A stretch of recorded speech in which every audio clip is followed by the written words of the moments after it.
Okay, today is April 8th, and I'm going to try to modify this face mask with a 100% cotton shirt to, um, this is actually a dust mask, to try to make myself a face mask that I think will be more effective at keeping coronavirus um, from spreading than if I just use this dust mask alone. Um, so I'm going to get started. I'm going to try to do this in under 20 minutes. Um, I had bought these dust masks earlier, and the band here was not long enough. I tried sewing the band back on, but the band broke off because it was not long enough to go around my head. So um, I've bought these instead, and I've placed this on my head, and the band seemed to be holding okay. So I'm going to go ahead and try to modify this basic dust mask so that it's got cotton on both the inside and the outside, or on the inside and the outside, so that the cotton can grab onto those little spikes that are on the coronavirus, so that the coronavirus can basically cling to the cotton shirt or the cotton cloth and not be released into the air, or into my lungs. So if, let's say, I work in retail and I come across with a lot of customers. So let's say that a customer is talking with me, and the customer, let's say, has the coronavirus. I don't want, and they don't know it, otherwise they'd be at home isolating. But I want the coronavirus that's coming from them to get stuck to the outside part of the mask on the cotton shirt, on the cotton cloth. And let's say that I've got the coronavirus and I don't know it. I would want what I'm exhaling to get caught on the inside part of the mask on the cotton shirt. So what I'm doing is I'm cutting a piece of cloth, cotton cloth, from this shirt that will be long enough to go both on the inside and the outside of this mask. And I've already pre-measured roughly, because again, I want to do this quickly. I've got other things I got to get done today. But this select a size paper towel seems to be a fairly decent estimate of the size of cloth that I'll need. So I'm going to go just a little bit bigger than this piece of select a size paper towel. I'm probably going to go about like this. I don't know if the camera picked that up. I'm probably going to cut it about this size right here. And I think that'll give me plenty to work with, and then I'm going to use this hot glue gun, which I'm not very skilled at yet. Maybe about a dozen years ago, I did make a Halloween costume using such a glue gun, but that was a long time ago, and that was the only other time that I've used a glue gun. So let's get this started.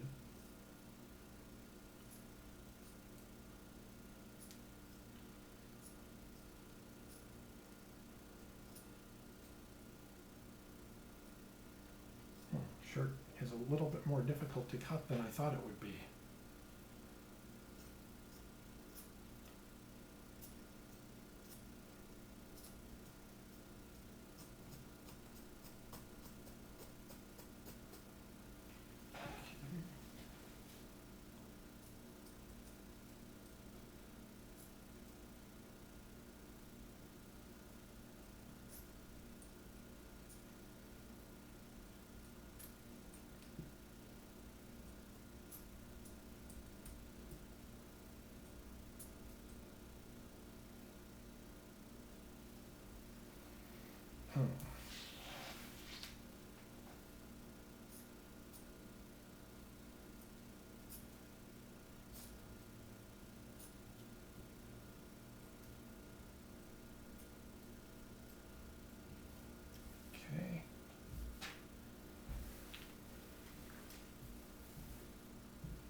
got my piece of cloth, 100% cotton, very fuzzy. Again, my goal with the fuzziness of the shirt is to get the coronavirus to stick to the fuzziness. I'll put this shirt elsewhere. Okay. So now I've got my cloth that I'm going to work with, and I've got my mask that I'm going to work with. And I'm basically using the mask as a skeleton to hold the cloth in place. Okay.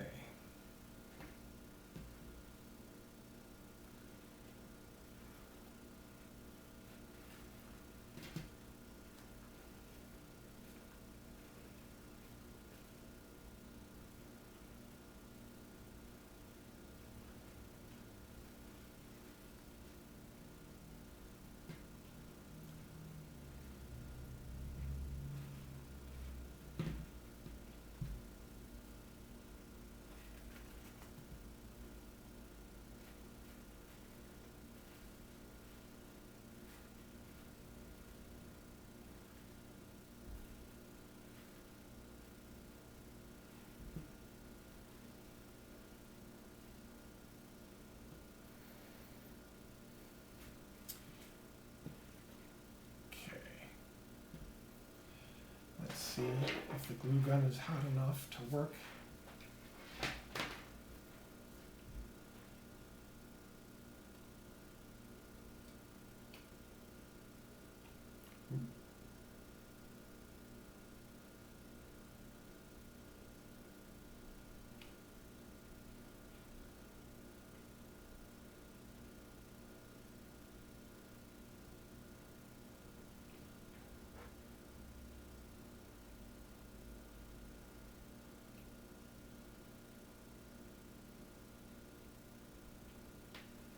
Okay.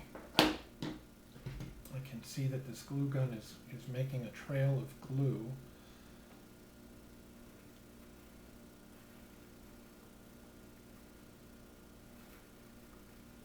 So it's going to mess up my desk here.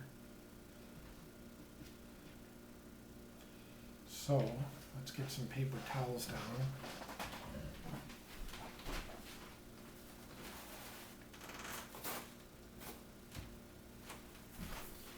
Nice little work area. Okay.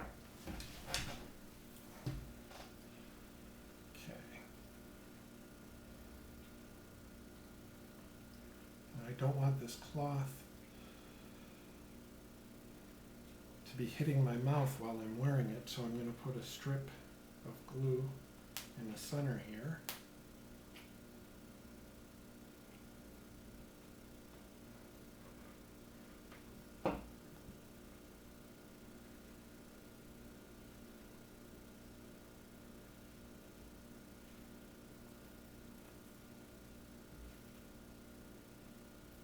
Okay.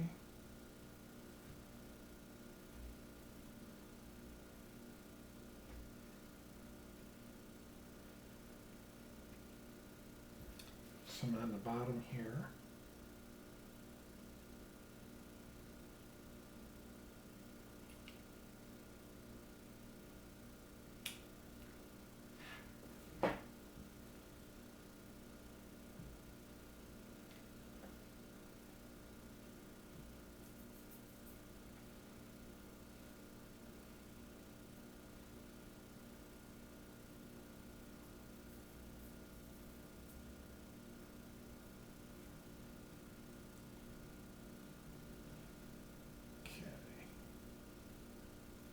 And let's come around to the front side.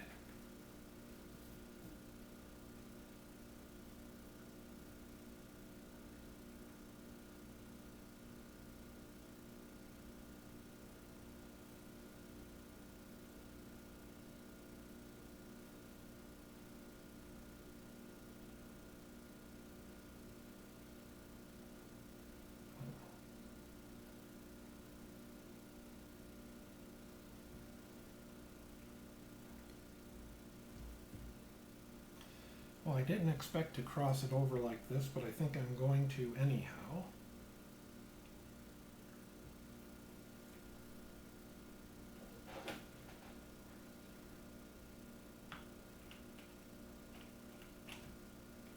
So it looks like I need another stick of glue. Okay.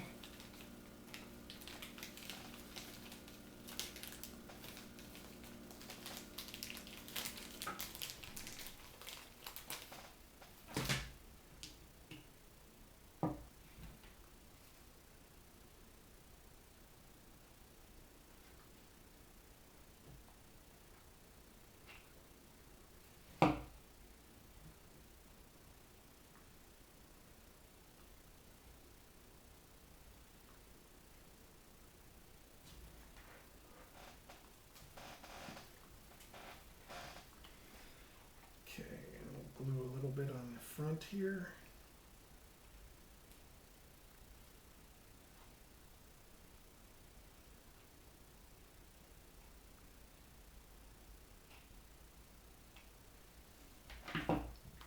I think that's going to hold it in place.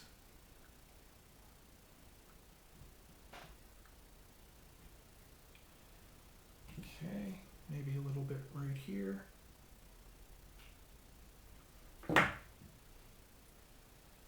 Excellent. All right. I think I can cut off the excess.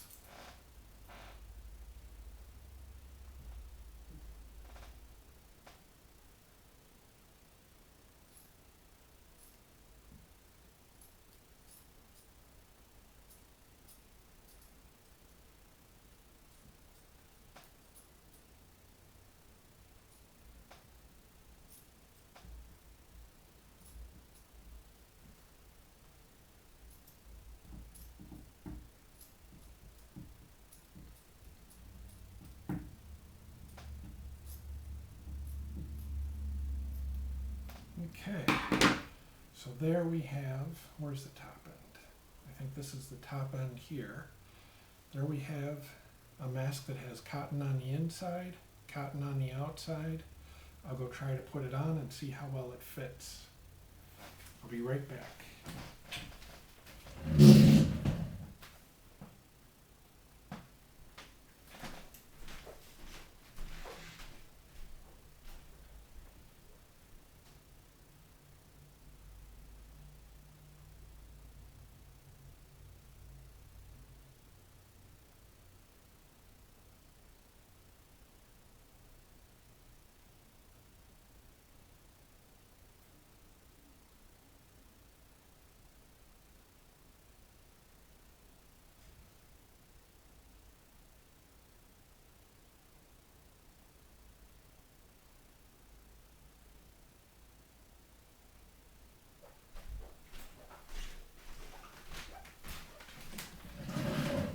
All right, I think that's going to work. That's what I got going on for me right now. That's it.